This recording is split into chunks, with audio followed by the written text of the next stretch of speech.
Salutations to respective viewers, I am George from Ireland. So this video is a response to Stephen Crowder's Jesus versus Muhammad, his Quran Challenge 2. Well, there is so much that's wrong with this video, it's difficult to know where to start. First of all, what he's quoting to try and discredit the Prophet Muhammad is mostly not the Quran. If I counted correctly, he quotes the Quran thrice and he quotes something else 8 times, the Hadith. So he genuinely doesn't seem to have any inkling of what the Hadith is, and the Hadith is not the Quran. Notice that Quran Challenge 2 is in the title. It's such a basic error. It makes me wonder how he can say anything about Islam if he doesn't even know what the Quran is and what is not the Quran. It gets worse. So he's got an image of Jesus that anyone who's familiar with Christianity would recognize as representing Jesus, and then he represents Muhammad with someone who is not Muhammad. How staggeringly stupid can you get? That is a picture of the Imam Hussein he's got up there, right? The Imam Hussein is the grandson of Muhammad, and as Crowder later says that Muhammad is not depicted, almost never depicted by Muslims. So the Imam Hussein is somebody completely different. So the Imam Hussein who was killed in the Battle of Karbala in 685 AD.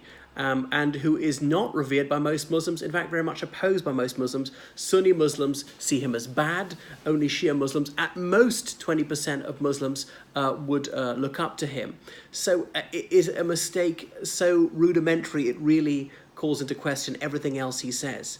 I was just shocked by how absolutely ignorant he could be and put such a massive error right there in the beginning. So 2 things got wrong. Mostly not quoting the Quran, despite quoting the Quran challenge, and showing someone who is not the Prophet Muhammad, who is Hussein. So Hussein is a highly tendentious figure. It'd be a bit like getting Martin Luther mixed up with Jesus Christ or something like that, because Martin Luther is a contentious figure. Protestants might admire him, but the majority of Christians, Catholics, Orthodox Christians, he's not their person at all. Anyway, so Stephen Crowder is entitled to make this video. I don't question his legal or moral right to make these things. So I believe in freedom of expression to voice your opinions, even if other people find that deeply offensive. Go ahead. And no one should be threatened for making these videos, for speaking about religions or other belief systems, even abrasively. So don't hold back. I don't object to that. And he said that he's received death threats for doing this, which is, of course, shocking. Nobody should be threatened with the least bit of violence for making videos about anything, expressing their opinions on any topic, including faith. So, anyway, Mr. Crowder, he says, this is a direct quotation, "Let's look to the faith's holiest of prophets, their model citizens, if you will, Jesus versus Muhammad." Stephen Crowder is a Christian fundamentalist and doesn't get the fundamentals of Christianity right. Jesus is not a prophet. Right? Jesus is supposed to be the Son of God, of one being with the Father. Perhaps he doesn't even know the creed. Has he not heard of the Trinity, the Holy and Indivisible Trinity? That is the core of Christianity. There's God the Father, there's Jesus, the Holy Spirit, and they're 3 in 1, the triune God. And he calls him a prophet. I'm just staggered he can be so idiotic about this religion that he professes to believe in, every day boasting about how he's a Christian, how that informs his life, makes him a good person, and doesn't know some of the core beliefs of Christianity. Anyway, so much of his beef with about the Prophet Muhammad is claiming that the Prophet Muhammad married Aisha at the age of when she was 6, and consummated the marriage at the age of 9. And so he then quotes not the Quran as his source for this. The Hadith, I better explain what it is. Well, the Hadith are collections of utterances and deeds of the Prophet Muhammad, and they're written down decades or even centuries after the death of Muhammad. And there are at least 62 books of Hadith, some of which overlap, and it's very hotly contested in Islam which ones you believe, which ones you don't believe. Sunni believe these, Shia believe those. There's debate within Sunniism and Shiaism and Ibadism, and it's a highly complex issue. Again, they are categorized in 4 different classes, from confirmed, to sound, to feeble, to disproven. I don't know which category this one is that he cites, claiming that the Prophet Muhammad consummated his marriage to her when she was 9 years old.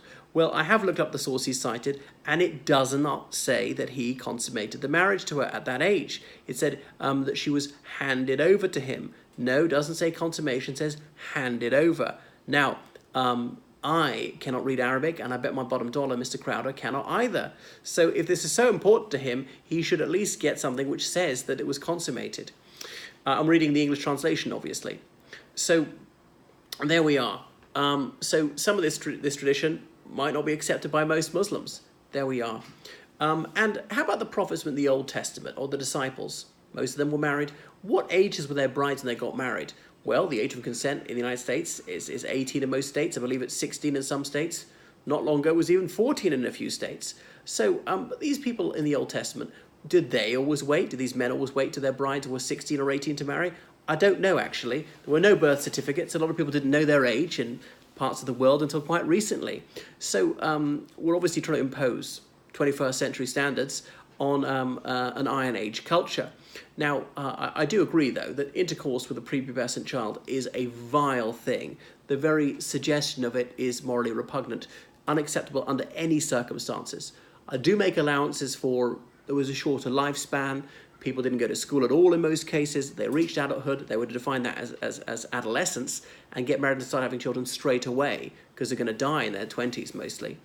But even so, that still wouldn't make it okay to marry someone or to consummate a marriage to someone who was prepubescent.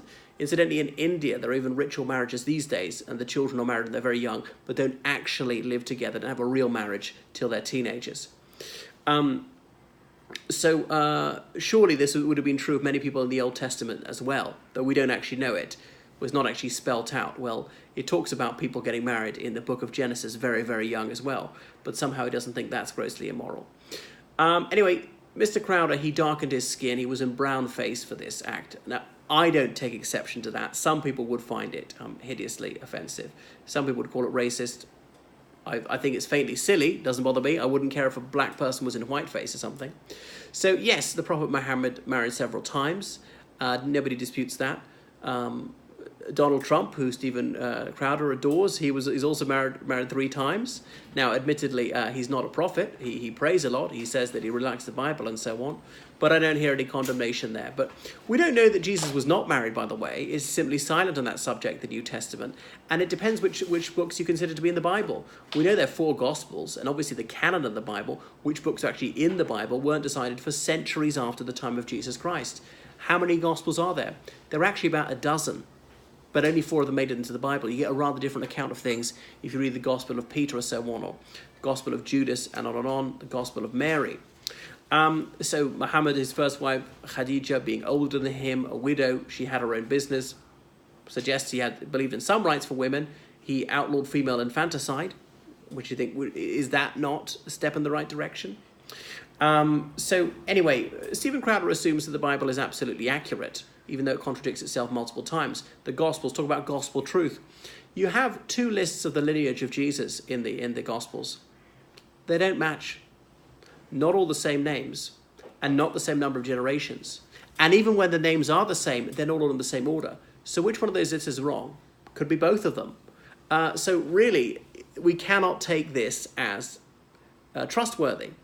And incidentally, I'm not a Muslim, I'm not a Christian, I don't believe in any religion. But I do recognize there are praiseworthy preachments in the Bible and in the Koran as well. Anyway, in one of the Gospels, the ones that didn't make it into the Bible, the Gospel of Peter, Jesus Christ kills another child when he's little. I don't know if that's true or not. And some people think that he was married to Mary Magdalene. Anyway, so Crowder, he takes aim at Muhammad for marrying women having killed their fathers. So yes, there's a lot of fighting, and he was involved in that. Would that not be a way to reconciliation? Or not? I don't think he personally killed their fathers, but his army did. And actually this happened in the Old Testament a lot, and the children of Israel were enjoined to do that by Yahweh. So after a war between tribes or nations or whatever, we can still wed someone of the former opposing nationality. A lot of dynastic marriages in European royal houses were on this basis. You know, there was the American Revolution. British and American people can get married now. Americans invaded Canada as part of the revolution. Canadians and Americans can get married now. I believe that Mr. Crowder embodies that very union. Anyway, so we're told that Jesus treated women with respect, although I don't think he cited any examples of that. Though Jesus Christ encouraged men to walk out on their wives, neglect their children as well, was there to break up families. So Jesus did not kill, it's true. He seems to be a pacifist. He who lives by the sword shall die by the sword, he said. Remember when he was being arrested in the Garden of Gethsemane. But this pacifism is one of Jesus' teachings that Crowder definitely doesn't believe in. But then when Jesus Christ was in the temple, he didn't like the moneylenders. He made a whip and he whipped all these people out of there. So even though there was no danger, there was no violence, he launches unprovoked attack on them. It's hard to understand what's what. What moral are we to draw from that? Don't fight in self-defense, but do fight if you just disapprove of people's behavior. So, well, the message I suppose we can draw from it is Jesus Christ disapproved of people making money out of religion. A bit like Stephen Crowder grandstanding about his faith to make a fortune. And I remind you that Jesus Christ said you could love money or you could love God, but you cannot love both. He's a lot richer than me, I'm sure. I don't resent him making loads of money. I don't believe in Christianity, but he claims to. So therefore he should give away all his money. So what Crowder was quoting, as I said, with the hadith, like Bukhari is one of the most renowned ones of those. But as I said, some of the sunnah are not considered to be certain. Anyway, yes, Muhammad did fight other people. Crowder very much believes in fighting, as he's often said, got a very pugnacious attitude. So Jesus never said a word against slavery, even when he encountered it. The Prophet Muhammad at least said that manumitting slaves was a virtuous act, though he did not prohibit slavery either. And incidentally, I do believe that someone like Jesus Christ and someone like Prophet Muhammad existed. I don't think we have to necessarily assume that everything that was said about them was true. And Jesus Christ was considered the authority of Islam. He's a prophet of Islam. So if Jesus was good, ergo, some of that must have rubbed off on Islam. So Jesus said he came to complete the law of the Old Testament, not to condemn it. So therefore, those laws are still valid. They're still applicable, and Christians are still to be held to them. So what about all the things that the death penalty is prescribed for in the Old Testament, like wearing clothes of more than one cloth, or homosexuality, selling people into slavery, including your own daughter, is completely permissible. So the Gospels are much shorter than the Quran, and he was only looking at the Gospels, I believe, the life of Jesus, only tens of thousands of words. And the Quran is obviously 60,000 words, but he was looking at up to 62 hadith, which comes into millions of words.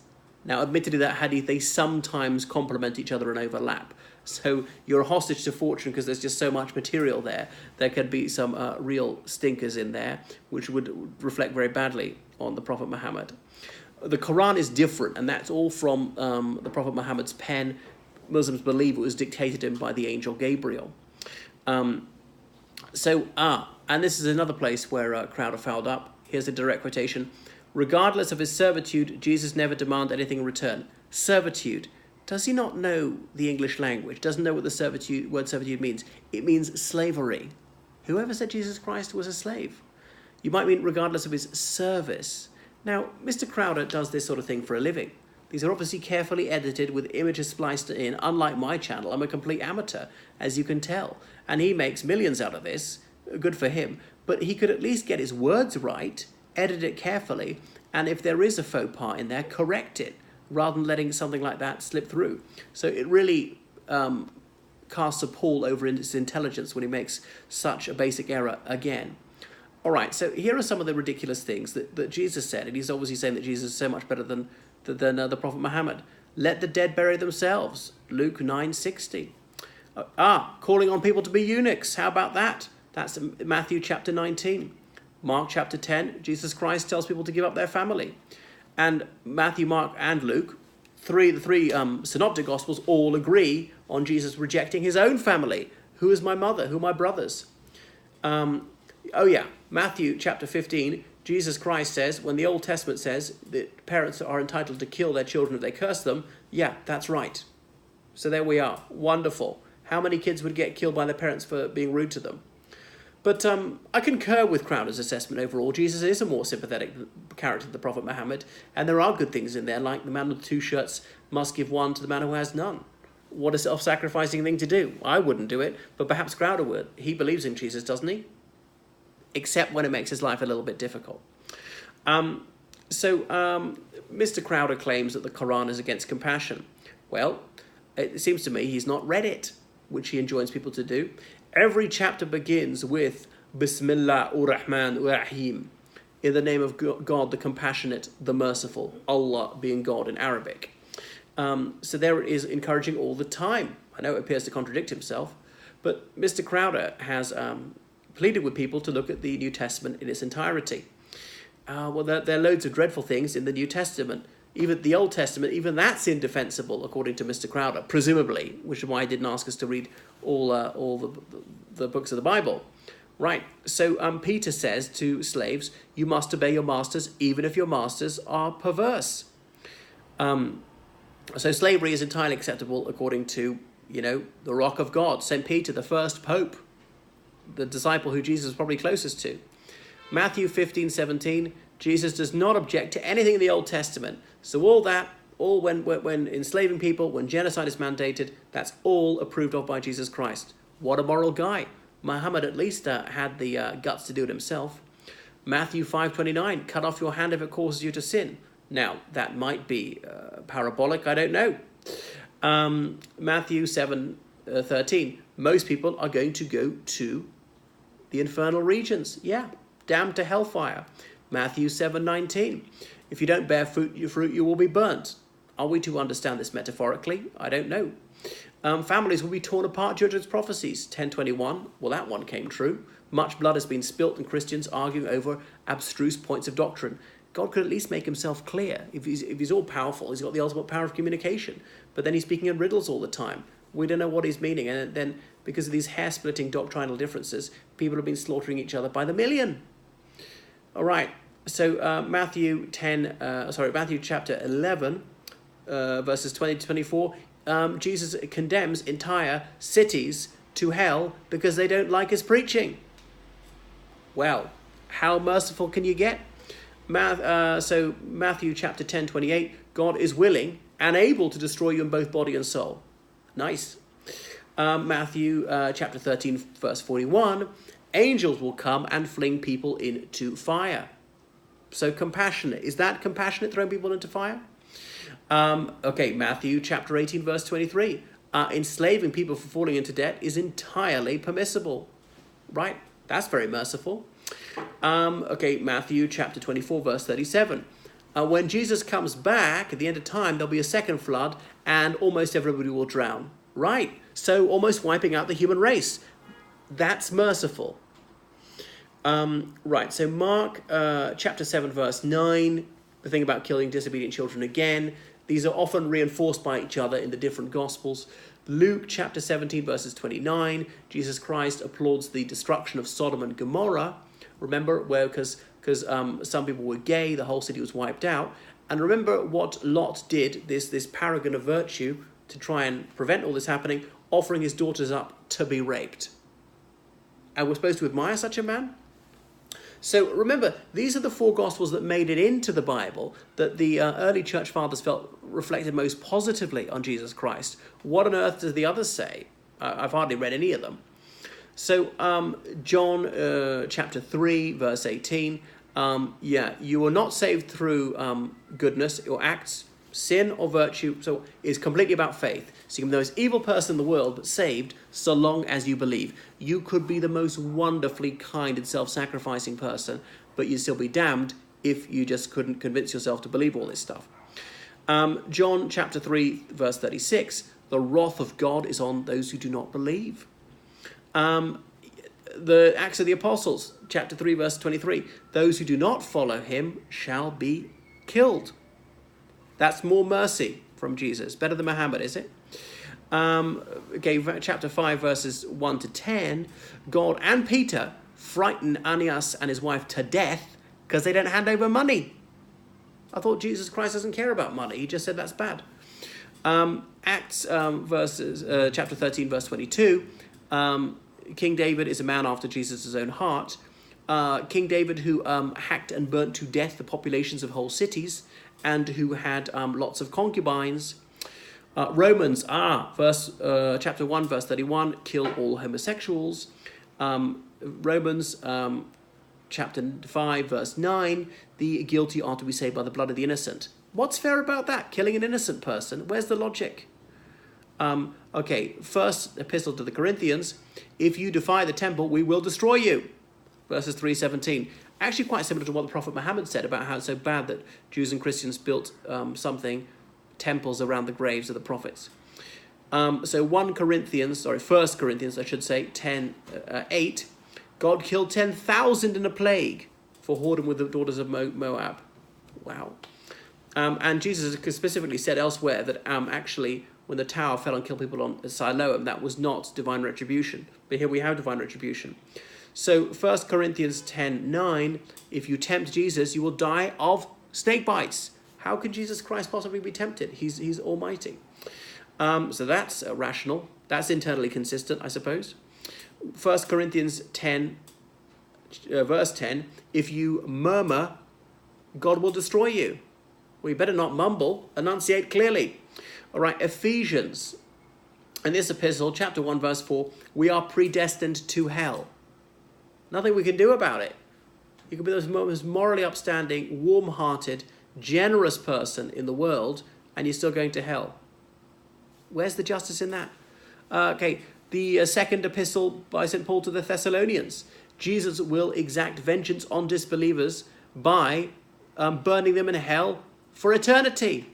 Now, I could go on and on. We'd be here all night. I could do 100 more of these quotations. There are all sorts of vicious, cruel things in the New Testament which he urges us to read. Some in the Gospels, some directly said by Jesus Christ himself. We're told to believe his gospel truth, inerrant, every last word of it, to believe it absolutely, literally. Even allowing for parables, there's some of it which is literal, no doubt. Christians would tell you that it's not symbolic language in many places. So I don't perceive this huge moral gulf between meek and gentle Jesus and the Prophet Muhammad. I don't believe in either religion. There are good bits and there are bad bits in the Bible. Now, what he's done is to selectively choose bits which reflect discredit on Muhammad and reflect credit on Jesus Christ, because he's got an emotional attachment there. So what he wants to do is to spread animosity towards Muslims. They're the other, they're dangerous, they should be mistreated. And then after the mosque shooting in New Zealand, Mr. Crowder came on and said that he denounced that crime. Well, that was at least laudable, all right? I would rather he didn't encourage it explicitly or indeed sit on the fence about this one. But when you disseminate odium against another religious or racial group, this is eventually what happens. And when he's talking about the Crusades, massacres of people, that is precisely what he is retrospectively defending. A few Christians killing lots of Muslim civilians, a few Muslims killing lots of Christian civilians. Tit for tat. They did it to us, we'll do it back to them. Guilt is not individual, you belong to that group, someone else in your group did it, so we're going to kill you. Civilians. Grossly immoral. So he ought to say, no, that is foul. It is never acceptable to purposefully kill civilians. Now, I know you might accidentally kill civilians, the collateral damage when you're trying to attack a military target, that's different. But to set out to kill civilians is surely morally repulsive. So I wish he would not go around spreading hatred against Muslims, and indeed they're Muslims who spread hatred against Christians. It is outrageous what's happened in certain Muslim countries, and I don't hold most Muslims responsible for this. In Pakistan, repeated attacks on churches, Muslims shot dead, and elsewhere. And I know many Muslims will be just as sickened by this. So what we need to do is to move forward and not be trying to spread hostility towards other groups, to reach an understanding, which doesn't mean we have to pretend we agree with the other, and realize that we don't have to believe in sky gods all the time. And morality is about trying to help people, trying to reduce suffering in the world, and not saying that my beliefs from millennia ago are right, and that makes me moral because I subscribe to a certain mythology. It's trying to reduce suffering. It really should be that simple, that whole groups, because they happen to believe in certain stories, that doesn't make you good or indeed bad. that you observe certain propitiations, that you mutter your orisons in whatever language, whatever form of words, carry out whatever ritualistic behavior. That doesn't make you good or bad.